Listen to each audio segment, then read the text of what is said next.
मालवणमध्ये सध्या तणाव निर्माण झालेला आहे। आज खरं तर मालवण बंदची हाक देण्यात आलेली आहे आणि त्या सगळ्या पार्श्वभूमीवर व्यापाऱ्यांनी सुद्धा या बंदला पाठिंबा दिला। मात्र मालवणमध्ये वैभव नाईक आणि इतर भाजपच्या कार्यकर्त्यांमध्ये काहीसा तणाव निर्माण झाल्याचं समोर येत आहे। आदित्य ठाकरे हे सुद्धा इथे आलेले आहेत। आधीच नारायण राणे आणि निलेश राणे हे सुद्धा सध्या राजकोट किल्ल्यावर पोहोचलेले आहेत, तर तिकडे वडेट्टीवार सुद्धा आहेत आणि आता महाविकास आघाडीचे नेते आणि भाजपचे कार्यकर्ते समोरासमोर आल्यामुळे मालवणमध्ये सध्या तणावाची परिस्थिती निर्माण झाली आहे। आदित्य ठाकरेंसमोर भाजप कार्यकर्त्यांनी जोरदार घोषणाबाजी केली आणि त्यामुळे राणेंचे आणि ठाकरेंचे कार्यकर्ते समोरासमोर तणाव निर्माण झाले।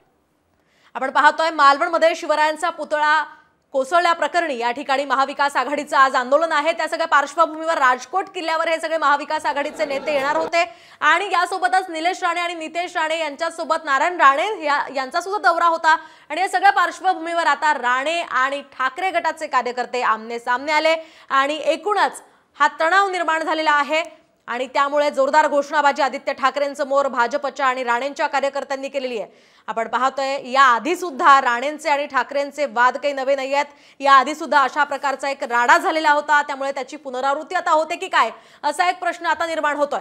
मालवणमध्ये आज राजकीय वातावरण चांगलंच तापलेलं आहे। आज महाविकास आघाडी त्या ठिकाणी आंदोलन करणार आहे, मात्र त्याचे पडसाद आता या प्रकारे उमटतायत। आदित्य ठाकरे यांच्या समोर भाजपच्या मुख्यतः राणेंच्या कार्यकर्त्यांनी जोरदार घोषणाबाजी केलेली आहे आणि त्यामुळे परिस्थिती चिघळण्याची सुद्धा शक्यता आहे, कारण त्या ठिकाणी वैभव नाईक यांचे सुद्धा कार्यकर्ते आणि त्यांनी सुद्धा जोरदार घोषणाबाजी केली, त्यामुळे काहीसा तणाव इथे निर्माण झालेला आहे। पोलिसांना या ठिकाणी ही परिस्थिती हाताळावी लागलेली आहे।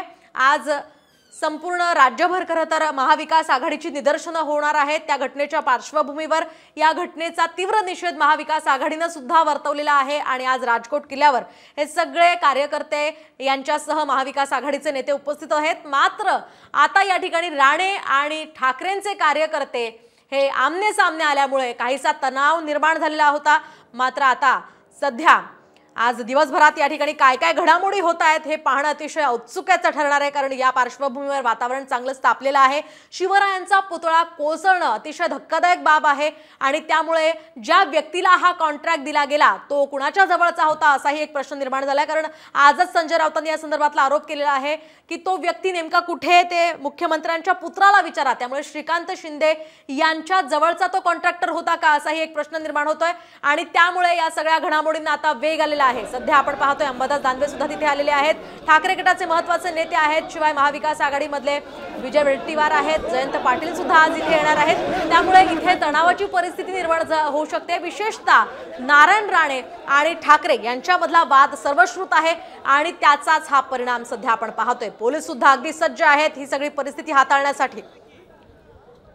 आपण पाहतोय शिवरायांचा पुतळा कोसळला त्याच ठिकाणचा हा परिसर सध्या आपण साम टीव्हीवर पाहतोय। या संपूर्ण परिसराची पाहणी राजकीय नेत्यांकडून केली जाते। खरं तर या पार्श्वभूमीवर अनेक घटना घडतायत। भाजप नेतृत्वाने सुद्धा या पार्श्वभूमीवर राज्य सरकारवर नाराजी व्यक्त केली आहे आणि या सगळ्याचा हा परिणाम सध्या आपण पाहतोय। दीपक केसरकरांनी सुद्धा एक वादग्रस्त वक्तव्य या प्रकरणामध्ये केलं होतं, त्यांना ते भोवण्याची सुद्धा शक्यता आहे। सध्या आपण पाहतोय संपूर्ण परिसराची पाहणी केली जाते राजकीय नेत्यांकडून। सध्या नारायण राणे आहेत, निलेश राणे आहेत, विजय वडेट्टीवार आहेत, यासोबतच आदित्य ठाकरे, अंबादास दानवे हे इथे आलेले आहेत।